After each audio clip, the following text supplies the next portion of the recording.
Say Islam is peace. The 7 billion human beings on this earth, every single one of them has rights. Think.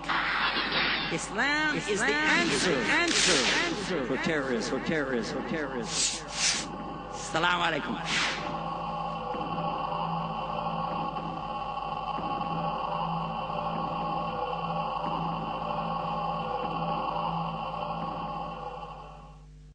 Bismillah, alhamdulillah, wassalatu wassalamu ala rasulullah. Wa ala alihi wa sahbihi ajma'in. Ashhadu an la ilaha illallah wahdahu la sharika lah. Wa ashhadu anna Muhammadan abduhu wa rasuluhu ma ba'd.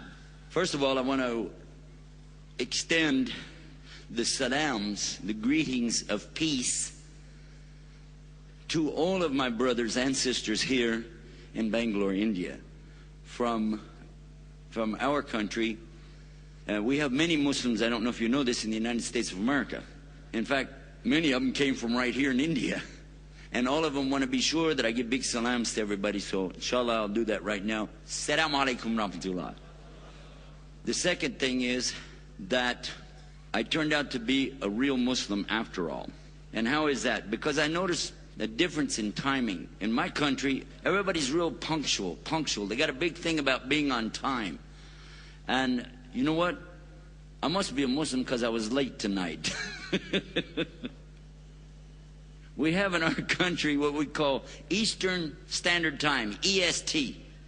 Then we have CST, Central Standard Time. MST, Mountain Standard Time.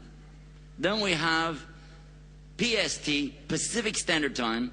And then we got one for the whole country for the Muslims there. It's called AST, Arabic Standard Time, which is about an hour behind everybody else. In any case, the subject tonight really is a very serious one. So I think it's important for us to pay very close attention to this subject. The subject is about Islam versus terrorism.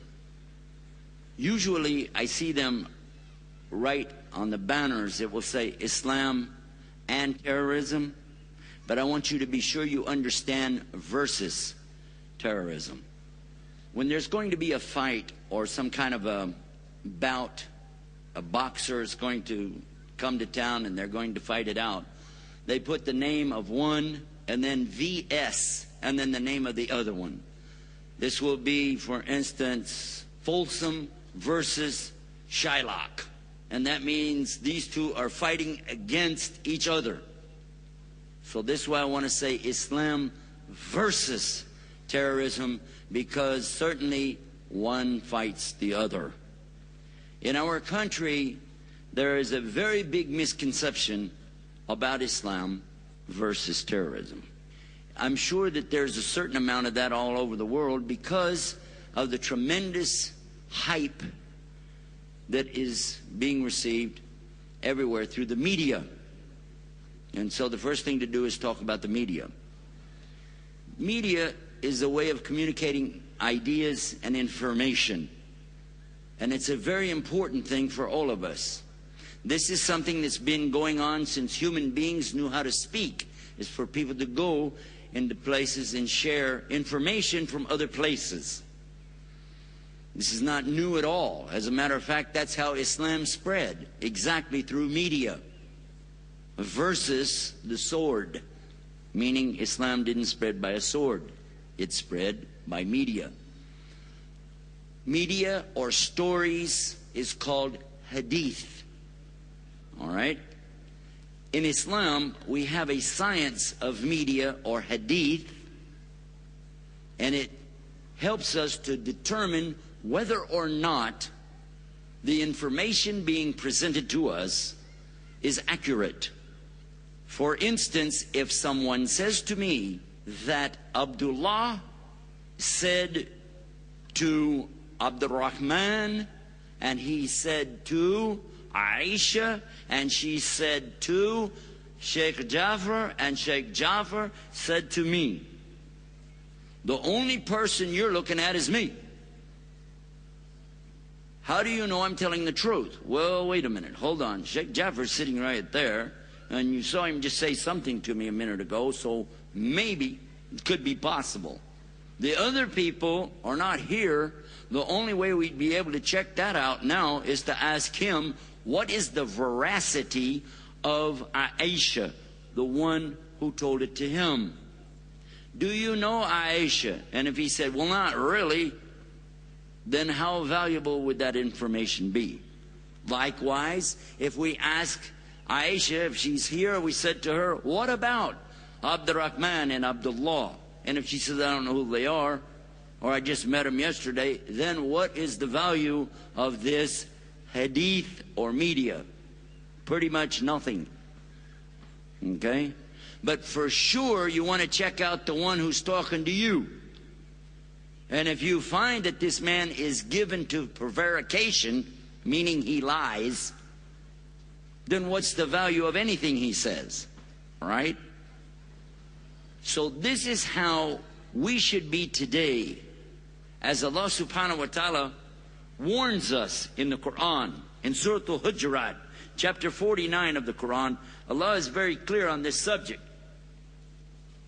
He warns us, it's in 49 verse 6. O you who believe, Ya ayyuhalladhina amanu, if a fasik, and this is a disobedient person or liar, comes to you with information or news, then you have to ascertain the veracity or attest to it to find out if it's real.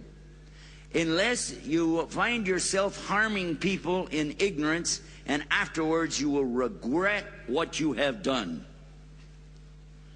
Now I want you to think, the next time somebody tells you something, who are they? Who is the one speaking to you? If it's in a newspaper, who is the journalist?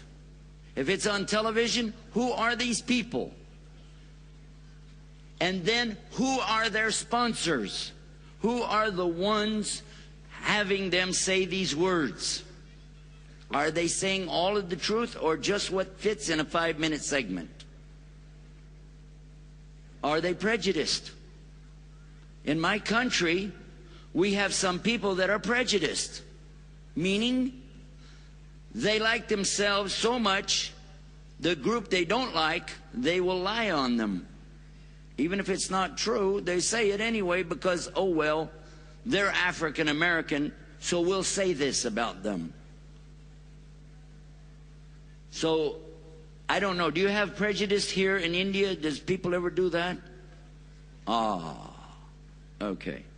So the first thing to do is realize, if you know for sure they've lied about something else, throw everything they say. If what they say is questionable, or maybe not all of the truth, then at least think about what you're hearing. But for sure, if you know something to be the opposite, if they tell you it's light outside right now, what do you consider that? Are you going to consider the obvious, or are you going to try to say, well, maybe they meant, you know, it's almost light, or maybe they meant there's lights over there somewhere, or, you know, let's be realistic. Tell it like it is. Okay? That's the first part. The next part deals with what some people do. Some people do bad things in the United States of America. But does that make everybody in the United States of America a bad person? Some people do bad things right here in Bangalore, India. But does that mean everybody here is bad? And often, just as when I was in Pakistan, the residents will speak harshly about themselves without realizing it. And say things like, everybody here in my country is corrupt. There's nothing but corruption. There's no honest people. And you say, really? Are you sure? Yes, there's no honest people. That's right. They're all liars, right? Well, for sure, the only one I know about is you, and you just said you were a liar. Therefore, everybody must be honest.